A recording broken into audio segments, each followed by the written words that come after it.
Umujyana naka magasi zirina. Umugore aravuga ati ko ntazo mfite. Nshariraho. Oya. Wanga these people of coffee. Kubera abantu bisanduku. They know. Obo yagara bajanga you buy the coffee. Baba bazi ko ushaka udashaka unaragura isanduku. Amen. Amina. There is no option.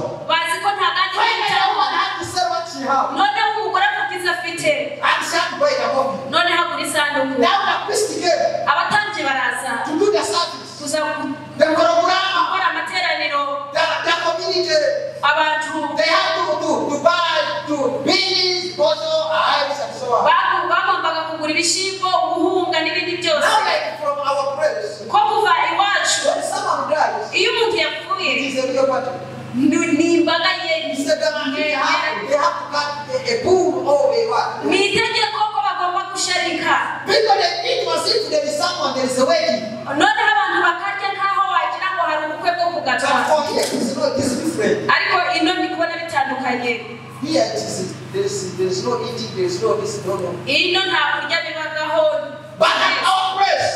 Ariko iwacu. When someone dies. Iyo umuntu yapfuye. It is a real party. Ni imbaga makeke ni imbaga nyayo. Machines comes. Machines. Ibyuma biraza. Now, matoke. Ibitoki. You see trucks coming with matoke. Milk. Ibitoki, amata n'imigati byose. Sugar. Za sukari bakazana. Ubuhunga n'ibiceri bakabizana. Finally. Noneho. Inka bakayizana. And when the cow is over. Iyi ngishize. The next day. Umunsi ukurikiyeho. The goat. Bagije bagihene. When the goat's over. Ihene yashira. Now they have to now like some chicken. Bagasharashara ubukoko. Amen. And that's what happens there. Ibyo nibyo bibagaho iyi wacu. I don't know this woman what happened there. Ntabwo nzi uyu mugore we yabaye. Ariko this woman at the same time. Uyu mugore umuhungu amaze gupfa. Igihe cyo kuzika cyarasohoye. Came and done the service. Abatambyi baraza bakora amateraniro. Bararya. Finally, nyuma yaho, the Bible says, Jesus was born. Yesu yari He was kugenda. moving. Yari kugenda. That man carried the coffin. Ahura nabo bikoreye isanduku. Where are you going? Ati muri kushahe. Went for the burial. Tugiye kuzika. And he looked to the mother. Areba nyina. The mother was crying. Nyina yari ari kurira. As they carried the coffin, they were crying. Nabikoreye isanduku bari The kurira. priest was crying. N'abatambyi bari kurira. The neighbors were crying. N'abaturanyi bari kurira. It was trauma. Byari umubabaro gusa. Trauma. Wari umubabaro gusa. Jesus said, no. Yesu aravuga atoya. I cannot believe this. Ibi ntabwo nabyemera. Immediately. Ako kanya Yesu arakora. Now this is a message for you. Ubu ni ubutumwa bwawe. Jesus will not allow you. Yesu ntabwo The azakwemerera devil to torment you. kugira ngo Satani And aguconshomere. he sit down. Nuko yicare. He is yet to act. Ari hano gukora. That's what I know. Icyo ni cyo nzi. He cannot allow it to happen. Ntabwo yakwemera ko bibaho. The devil. Satani Take your child. ajana umwana wawe. Take your business. Ajana ubucuruzi Take bwawe. your money. Ajana isete And zawe. keep quiet. Ntukaceceke. Araza. No matter which coffin are you in. Ukisanduku yurimo He kibimeze. doesn't care Ntabwo afayo. how much you go. Ntabwo afayo kuzoba yiguze. Is. Uko imaze umumaro wayo ntabwo afayo. The coffin is a coffin. Isanduku ni isanduku. Amen. Amina. He don't care. Ntabwo afayo. Where's the way you put the coffin? He don't care. Niba ugiye kuyishyira hehe ntabwo As afayo. long as Igikuru he sees ari kureba. there is a need in you. Hari icyifuzo kiri There muri is a wowe. need in you. Hari icyifuzo muri But wowe. far. Wale walio kutumiza. Ntabwo urapfa Wale walio kusoma. ariko Wale ambao walio kusoma. abana bawe bagomba Business gusoma. walio kukula. Wale kula chini. Wale walio kukula. Hari ibyo ugomba gukora. Tutakufa ngono. Ntabwo ugiye gupfa nka gutyo. Sorry can you. Sorry can you. You're not a rabbit. Ntabwo uri The rabbit. agakwavu. You're not a chicken. Ntabwo uri inkoko. You are a big person in God. Umuntu munini mu Mana. You don't see. He is not celebrating when they are coming to give the coffee. Ntabwo bari kunezerwa bakwikora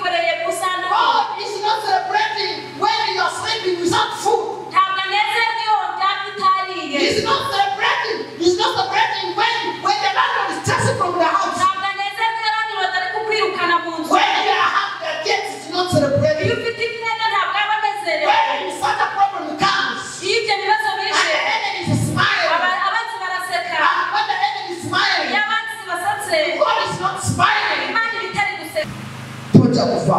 ntabwo uzapfa Tojja kufa. ntabwo uzapfa Abo bonna abaleka esanduku aba bose bazanye isanduku bajja kugizaayo. bazayisubizayo Abaleka esanduku abazanye isanduku niba bose ojja kugigendamu. bagatekereza ko ugiye Yesu kuyigendamo bw'atuuka yesu amaze gusohora kugizaayo. bazayisubizayo Oyo alowooza togenda kusomesa. uwatekereje ko utagiye Tambula gusomesha busabisi bwonna bw'ayagala. agakora uburyo bupfumu Yes, bwose you bw'ishyamba try and try and try. umureke But agerageze let me tell you, ariko when kakubwira Jesus appeared, yesu amaze he kugaragara changes the character. He arahindura changes the book. ahindura He changes igitabo the story. ahindura He umugani changes everything. ahindura buri kimwe cyose Someone was crying. uwari uri kurira He smiles. araseka Someone was crying. uwari uri kurira He laughs. araseka Someone was crying. uwari uri kurira He is now in the joy. none hano ari Someone munezero was being just from the house. wari wirukanywe mu Now he is the landlord. ubu nawe The one who was praying for the school fees is now paying us the school nawe fees. ari kwishyurira abandi school fees Who is Jesus? yesu ninde Who is Jesus? yesu ninde I don't know how you believe in Jesus. ntabwo nzi uko I wizera don't muri know how yesu you know Jesus. ntabwo nzi uko But uzi I yesu see, ariko I know who is Jesus. ndamuzi yesu As long as when he appears, igikuru ava as long as when he appears, amaze he kuza turns everything upside down. akora ibyo hasi no hejuru He turns everything the table. arahindura The table. buri meza The enemy has prepared for you. imeza y'umwanzi yaguteguriye arayihindura And he puts the things you need. abisuka hasi agashyiraho ibyo wifuza Why? kubera iki The Bible says, bibiliya ivuga ngo this woman, uyu mugore she was vulnerable.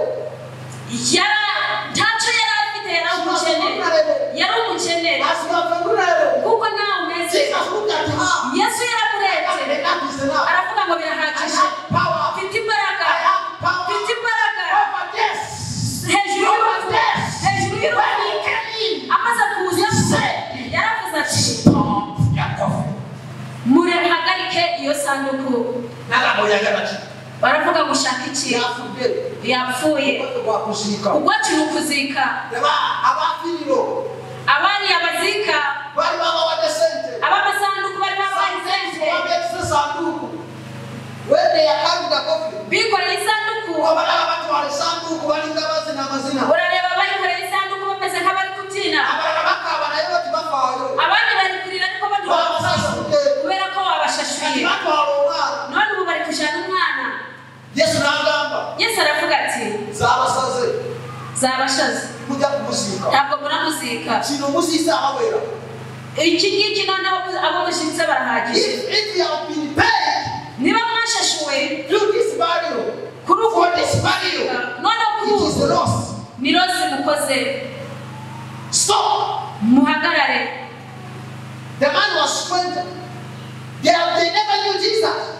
abagabo babaye mu Rwanda ntabwo bari bazi yesu He was not part of the program. ntabwo yari ku But gahunda yabo even so, ariko nubwo Jesus is not part of your program. yesu atari ku Even gahunda if yawe people they don't know him, nubwo abantu but batamuzi when he comes, ariko iyo aje he will introduce himself. aziyanzura This is my prayer. iri ni ryo shegesho ryanje Jesus come yesu maze and he turns ahindure every table buri meza the enemy has prepared for you. umwanzi yaguteguriye imbere yawe Let me tell you.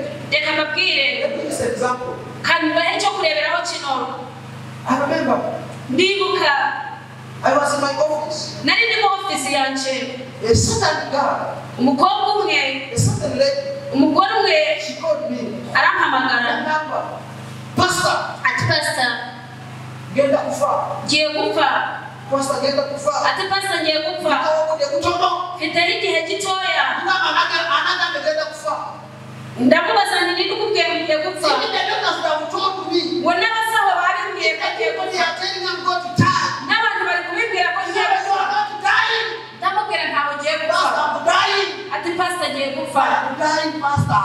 ati pasita ngiye gupfa I don't think I will make it. sintegereje ko nabibasha Number wait.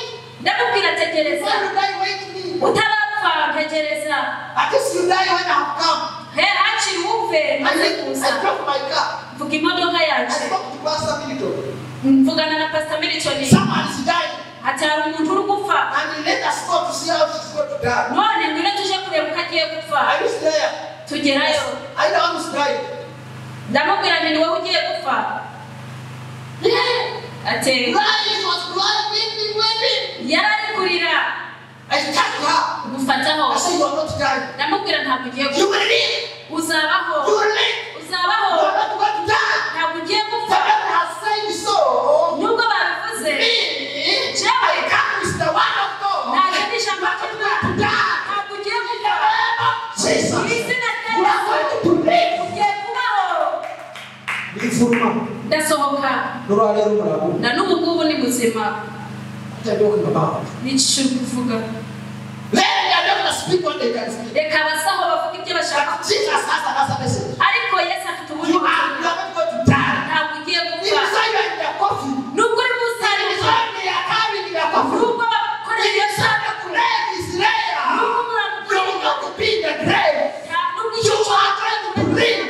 ugiye kubaho Because rero ko the vision is saying you have not accomplished. hari inshingano zitararangiza gukora Don't you take it? ntabwo bisobanukiwe Don't you take it? ntabwo bisobanukiwe Abakugenda kubona abo. abakubwiye ngo ugiye kubona Abakugenda kuba. abakubwiye ngo ubuzima bwashize Abakugenda kugasa. abakubwiye ngo Sendira abakugenda. Yesu ngatunga cyakugasa. Yesu amaze gusohora uzajya umwingirakamaro Bajya kubwira babo bose wete. bazakwikorera bazigurarangiye Yesu ngafika. ariko Yesu ahuye Aza nawe kusaba muri kigo cyo. azaterura Aza kutanga kuyimirire. azababwira ngo muhagarare icyo mwikoreye Kirino bulamu. gifite ubuzima Abakuraba. Obulamu bwagenze. abakubonye ubuzima bwaragiye Oyo mwafu. bakavuga ngo uyu ni umukene Oyo muwete. uno ni umurwayi Oyo ki. uyu ni igiki Oyo mugumba. uyu ni ingumba Oyo ki. uyu ni Uri igiki nanga kibakwanda abanya. buri rurimi rwose baguhaye amazina Bakwise ryaki. bakwise irihe zina Simanye nyeke bakuyita. ntabwo nzi izina rye I bakwise don't know. sindizi But today, ariko uyu even munsi so they call you that name. nubwo bakwita iryo I have zina another name for you. irindi zina You are going to live. ufite irindi You zina are going to live. ugiye You kubaho are going to be buried. ntabwo ugiye Tena kuvuga nenda kusika. ntabwo ugiye Tena nenda kuvuga kusika. aho uza guseka Those who have prepared the speech, aba bateguye ibyo kukuvugaho they are going to bury it. bagiye kubizika I wish you know mukanogamba zasijja kufa. nakwifuje ko niba ufite umwuka wavuga ngo singiye gupfa Noba nafa tubajja kunziika. nubwo napfa ntabwo bazanzika Nze nja kukomawo. nje nzagaruka Anakitegerere. nini bisobanukiwe Ogafu barukutiisa. ubukene bukagutinyisha Ogafu bukutta. ubu School bukene fees. bukwica It is school fees. ngo school fees For this school fees, I will not manage to finish. noneho kubw'iyi school fees singiye kurangiza Because I have very many children, I'm not going to manage them. kubera ko mfite abana benshi ntabwo nzabashobora Bakulimba. barakubesha Bakulimba. barakubesha Bakulimba. barakubesha Jesus has a good plan for you. Yesu agufitiye gahunda He has the power over this. afite imbaraga hejuru y'urugo Because he is life. kubera ko niwe buzima He is life. niwe buzima You need life. wifuza ubuzima wifuza ubuzima muri we Call him. muhamagare Let him be part of it. ureke abibemo He will do it for you. azabigukorera He will do it for you. azabigukorera So you are vulnerable. nubwo uciye bugufi gutyo The people you are going to laugh at the woman. Banagenda kusekera omukyala. abari bagiye gusekera umugore Banange mulabe. baravugaga ngo Wali babetegese kusekerera. hari abiteguye Wali kumuseka babetegese ngamba byakulebye. hari abiteguye kuba batakunaniye Tosobola. hari abiteguye kuba batabishobora Baleke. ariko Yesu aravuga ngo bareke bareke baseke Baleke baseke. bareke baseke Leka baseke gakweyo. baseke bishireyo Gate. Yesu ngatuuka. Yesu ngatuuka. Azavuga. Ekusese ekimala. Cyamusesera. Ekimala. Ekisa mulambu. cyo wikoreye ntabwo wikoreye umurambo Listen. umviriza Omulenzi ali mu sanduku. umusore ari mu sanduku Omufumbiraga.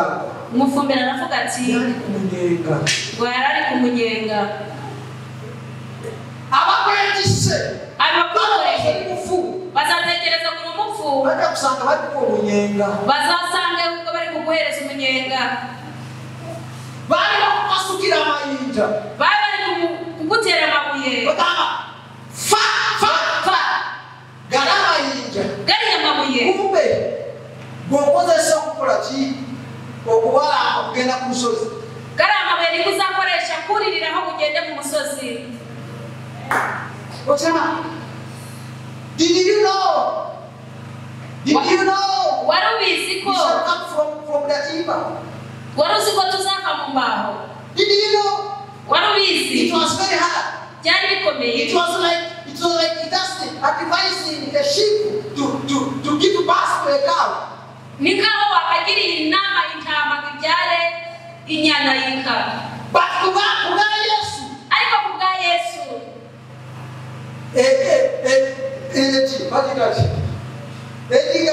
intama yazarende intama yabyaye inka akaduka sobora kuzarenda mudere byo akadu eradi akakwafu kashobora kubyara inka fatwali kakwafu twe twari turi agakwafu yariyo kakwafu agakwafu kenyine yariyo matiti agakwafu baka nibara kumweru nibara kumukara I don't know simbisi what I know we are like calamity ariko ikibazo cyo twatubaze nk'abantu ariko umusubiza Jesus touched the house Yesu adufataho turakubita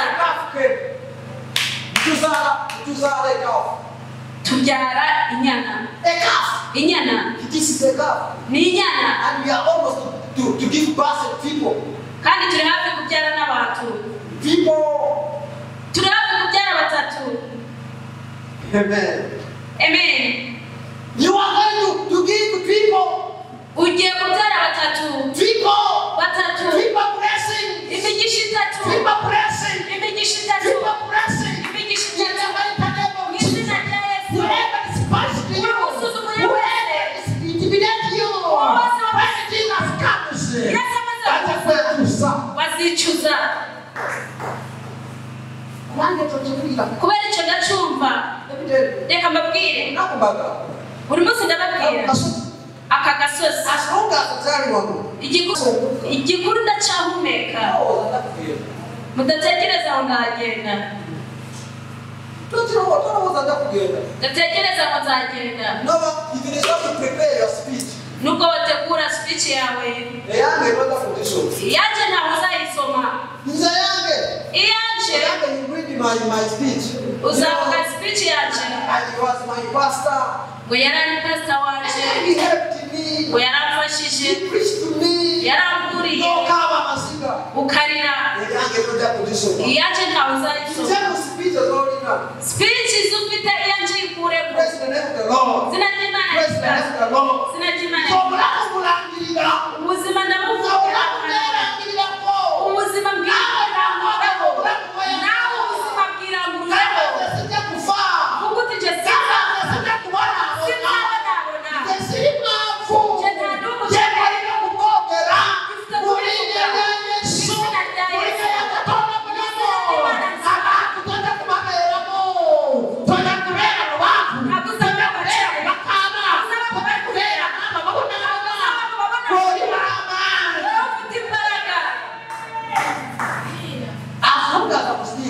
igikuru kuba gihumeka aka gasozi tuzakagura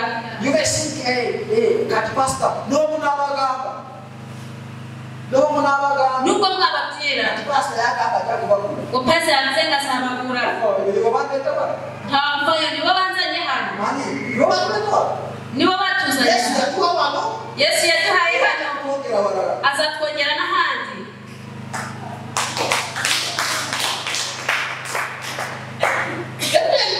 reka mbabwire wowe niba ushaka gutsinda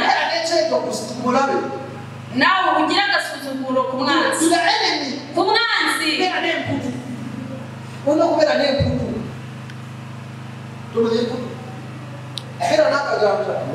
ugire nawe ugira kwihuriramo gake amina wewe mbere na satani ngakugwirisha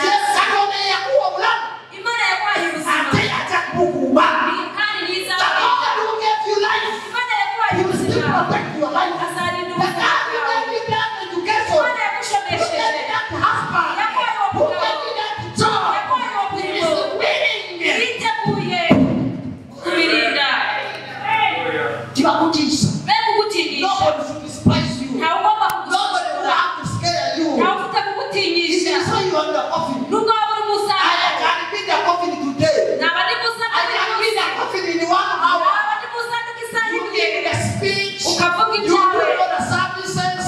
But when you time for the breath, I'll come out. ariko igihe cyo gukira mu cyobo nkivirayo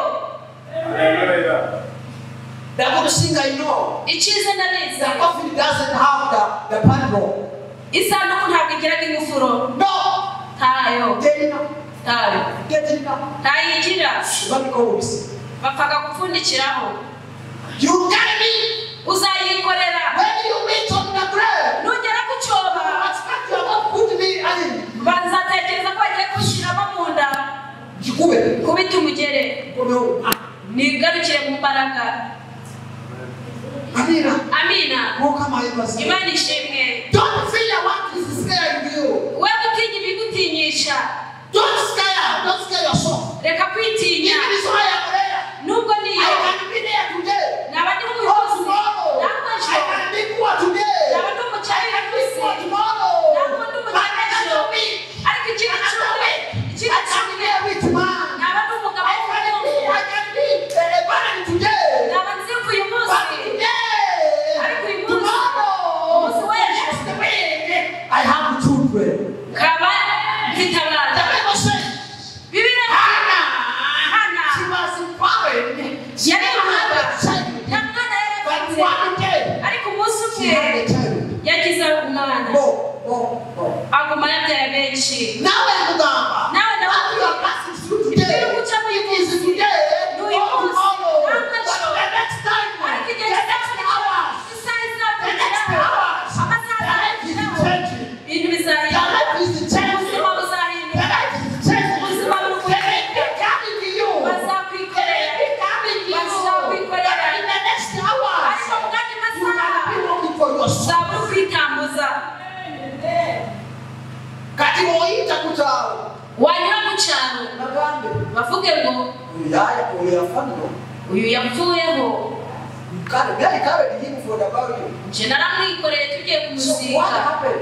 ngo none niki cyabayeho Hey! You don't know. ntabwo tubizi They returned back to my coffin. bagaruye isanduku yanjye You see the man that kept the coffin. uri gutekereza ko nyina yabitse isanduku If it is not he paid the money for it. nubwo yayishashuriye Listen, he kept the coffin. uri gutekereza ko Why yayibitse did he put the coffin? yayishyize He he kept the neighbor. yayihaye abaturanyi He kept who? yayihaye Can you answer me? munsubize Wamaiva alimbuya.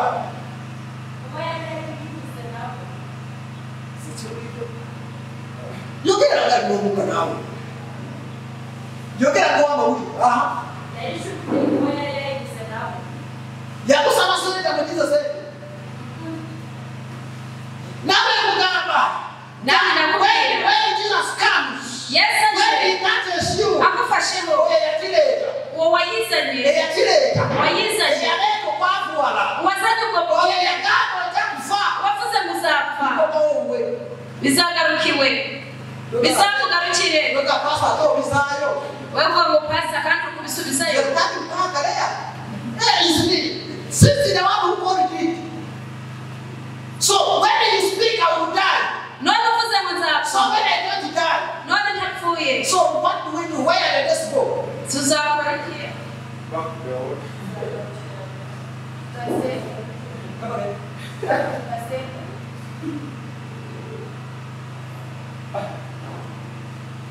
Now, after Jesus dealing with this man, yesu amaze kurebana n'uyu mugabo and the man was back in life. umugabo amaze kugaruka The next went ubuzima where? urupfu rwagiye he To the sun. To the devil. satani Now the devil Mugamba. nawe uyu When mugabo the sender sends this and you come again, the same days has to go to the sender. iyo ugurisha urupfu akugurishije urupfu bakarugaruzayo noneho rugarukira nyir'urupfu Jesus gives life. yesu atanga ubuzima Now the Bible says, bibiliya iravuga iti this woman, uyu mugore she was crying. uko yari ari kurira Jesus said, please. Yesu yaravuze ati nyabona mushire hasi sana abete baga mamufu abagasuzugura banavuze there's some people who call you are dead. harabakwita ko wapfuye They think you cannot come again. bagatekereza They kutakongera think you are kugaruka beyond repair. bagatekereza ko You are warezwe beyond repair. warezwe kwa Before Jesus, mbere you are not beyond repair. mbere Jesus can repair you again. Yesu He yakongera can repair your business again. yakongera He akakugeza can repair your education again. yakongera He can repair your marriage again. yakongera He kugeza can repair everything that is beyond repair. Jesus can repair it. Imana yakongera kukagaruza ibyo byose byatakaye busha He is a miracle worker. ni ukora ibitangaza He is a miracle worker. ni Imana ikora ibitangaza When he comes, iyo aje he does a miracle. akora ibitangaza But the problem is here. ariko ikibazo When cyane he says stop, iyo bavuze ngo rorera take a walk. shira You hasi don't want to listen. ntabwo ushaka kumva But I want to tell you, ariko as nshaka long as Jesus speaks, igikuru ye ari Yesu uri kuvuga sometimes speak what is understandable. bumwe bavuga ibintu bidategetse Speak something beyond you. ibikurenze But as long as speaking, ariko igikuru akavuga avuze amen. amina I have a testimony. mfite ubujurizi Just shortly, bugufi cyane when we go to our place, ubwo twaguze mu mwanya wacu we found there an old house. twasanze y'inzu ishaje But my hope was to work on that house and I still there. ariko ibyiringiro byanje kwari gukora muri ako kazu tukakabamo When they brought a budget of renovating about 15 million. ariko ubwo banzaniye ibifashe amashiringi yo gukora iyo nzu nasanze zirenze miliyoni 15 It was a lot of money. I said, no. zari sente I nyinshi will enter the way it is. ntizayinjiramo uko imeze Many people come with ideas. bamwe baza bafite gahunda And nyinshi I go to the ideas. ndazemera Finally, when I began to work on the idea, ubwo natangiye gukora kuri izo gahunda it was bakwiye night. byari nijoro I entered the house. ninjira mu nzu I was building. nari ndi kurota The house was smelling. inzu yari iri kunuka What is happening? ndavuga niki kiri kubaho I wake up. ndabyuka The voice told me, ijwi rirambwira ngo make it. yimenagure Remove it. yivaneho I go. What do you do? ndatangirira he I never had one. I shared it with my wife. nta sente nari mfite nabibwiye umugore wanje She kept quiet. araceceka She was not even believing about how we are going to. Now I came with a plan, the things was not easy. naje n'indi purani ariko ibintu But byari it was not easy. ariko But when the voice break and you build another one. ariko ubwo numvise ijwi rimbwira ngo menagura uzubaka iyindi nzu I said, as long as Jesus you have spoken, naravuze nti igikuru Yesu if you is speaking, niba ari wowe ubivuze I will do it. ndabikora Because today I cannot say the devil speak to me. njyewe nta navuga ngo satani niyo yavuganye When nanjye the devil began now to come to have conversations with me. When we have to begin to have conversations with the devil, umurokore nibyo ariho watangiye kugira ibiganiro na satani can you ask someone next to you? baza ukwegereye Who want to say more? natagusubiza umukubita urushi When you began to have a conversation with the devil, nibyo ariho watangiye kugira ibiganiro na why do satani you have a penis? How do you have a penis with the devil? ni gute wagira ibiroto bya satani How do you have a penis with the devil? ni gute wasangira na satani ihe When? ni ryari How? byaba gute As long as when I hear something, as long as I hear something, igikuru kwa I know the devil is not involved. satani ntabwo aba It's abizi God who's involved. ni imana If ibibiri you want to something crazy, nubwo yaba ari ikintu I do cyose it. ndagikora I do it. ndagikora So when I heard the voice, numvise I ijwi said, now, as long as I've had this voice, let me ndavuga do it. ati igikuru hasa numvise iri jwi reka mbikore I began. naratangiye And today, uyu munsi umwezi kutana kuba wa April that we did. ukwezi kwa kane kutarashira nzayinjiramo mu izina rya Yesu When you have a conversation with the devil, mujyane when you have Jesus, iyo ufite Yesu don't sit on the devil. Where's the devil? we kwicara ku meza iriho satani Because when you have conversation with him, kugira it is impossible. azakubwira ko He bidashoboka tells you marriage is hard. azakubwira ko He ubufungo tells you this business will not work. azakubwira ko ubucuruzi He bukomeye tells you this education is very hard. azakubwira ko kwiga He tells bikomeye you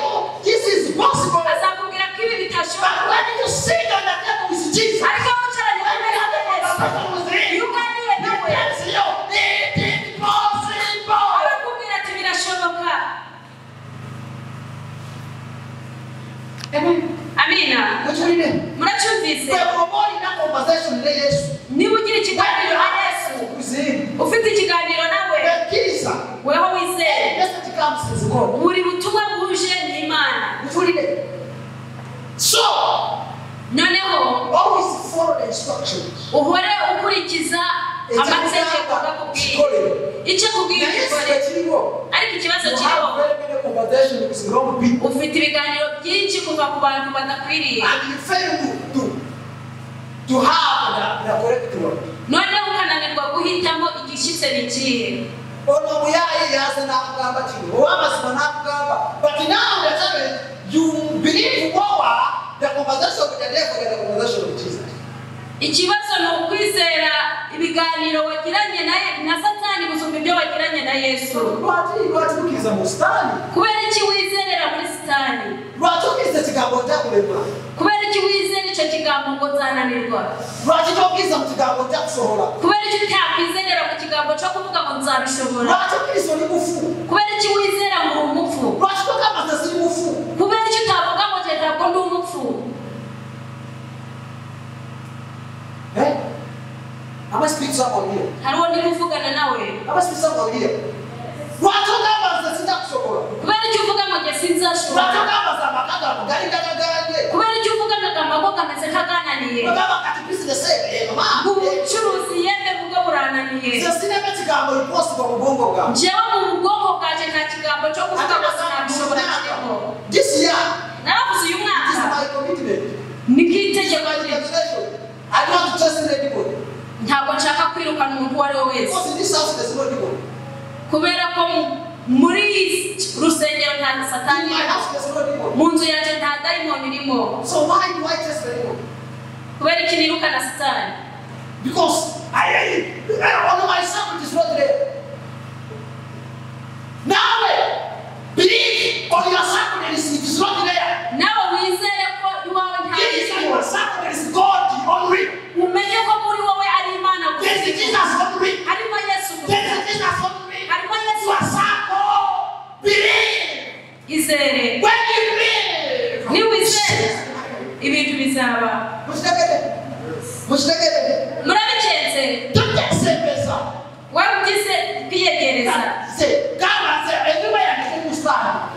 Uvuga uti inzu yanjye nta Satani irimo. Uvuga uti igisenge cyanjye harimo Yesu. Namuri harimo Yesu, namuri harimo Yesu. Satani ntazabyumva. Umwanzi ntazabyumva ntabwo azabyumva. Igituma unanirwa ni iki? Ndikurangiza. Igituma unanirwa ni uko ufitemo kuvuga ngo ntabwo byashoboka mu bwonko bwawe. Sibyo? Kavugane n'abarokore. Kamanzi n'abahana. Sibyo? Ati nta byashoboka. Aho ngaho ubivuze, icyo ni ikirango cy'ubusa ku buzima bwawe.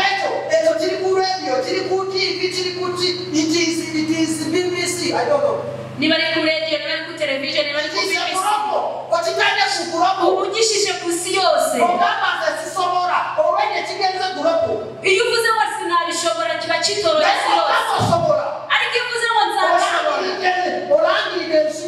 ububwiye isi yose. Kandi koko bigashoboka. Uzabikora mu izina rya Yesu. Hagarara ku birenge. Wivuge ibigambo by'imbaraga. Uvuge amagambo y'ubuzima. Irangurure hapo amagambo y'ubuzima. Vuga amagambo ku bana bawe. Gira amagambo uvuga bw'ubuzima. Amagambo mabi kwivanaho. Uyu mugore yari azi ko agiye kuzika. Ariko kuzika kwari kutariko. Isanduku yarabuze. Urumbe rwavuyeho. Ruragenda. Umugore abanezera. Nawe ufite kwizera. Nawe ufite kwizera. Imana igiye. Izera ni Imana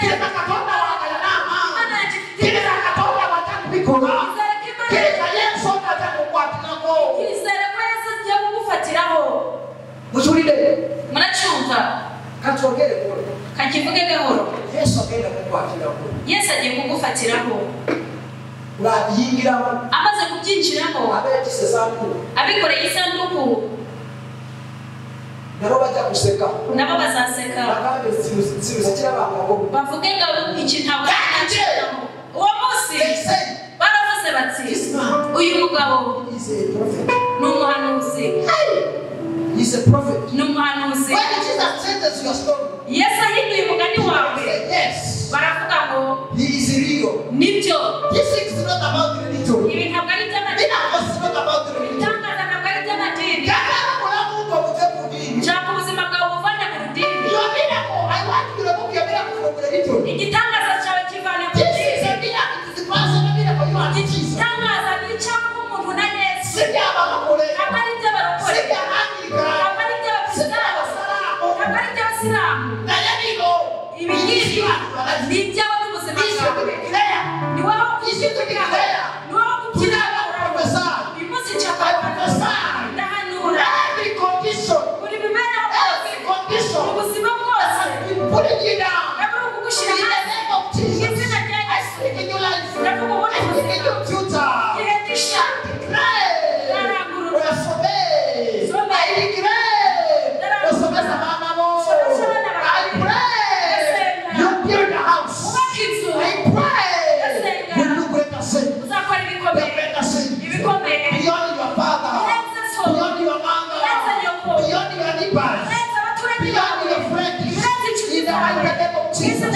I want right now. You declare the words upon your life. Vuga amagambo meza ku buzima bwawe. Vuga amagambo meza. Amagambo meza. Vuga amagambo meza ku buzima bwawe. Ivuga n'ikirango. Ikora n'ikirango. Ikora n'akarango. Ku buzima bwawe. Ku buzima bwawe. Vuga.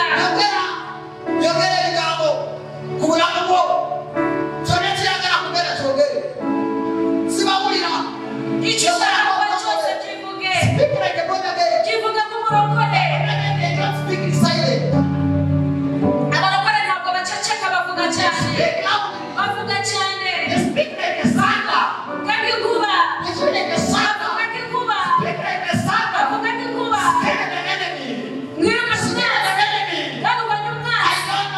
Ntabwo mbizi. Isanduku y'urimo. Simbizi. Iyo waturutse. Niba ni mu sanduku y'umukara. Bivuge. Yange. Niba ni sanduku. Yo mu muryango yawe. Wo mu bufungo bwawe. Wo gushobora. Yange. Bivuge. Bivuge. Bivuge. Bivuge.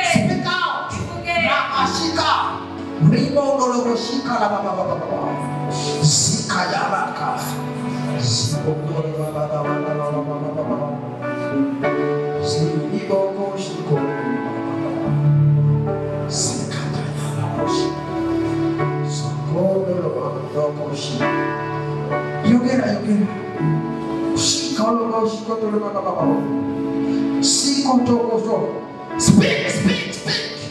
Yogera. Toba amasuru yogera ngabo. Yogera cyangwa kubera. Yogera cyangwa kubera. Obuyagana kusoma cyogere. Yogera. Urumva this is personal. This is personal prayer.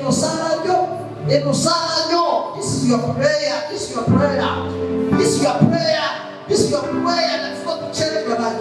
That's going to change your family. That's going to change your life. That's going to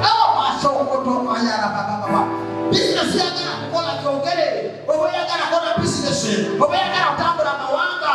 Oba tunatu yagana kukola kyogere mulinya ya Yesu.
bigiye kuvamo. Thank you, Jesus. Wakoze Yesu. Thank you, Lord. Wakoze Bwana. I pray for the miracle upon your life. Nasenga ibitangaza ku buzima bwawe. Let it happen. Reka bibe. Let it happen. Reka bibe. May you see the goodness of God. May you see the power of God. May you see the touch of God. May God touch you. May God touch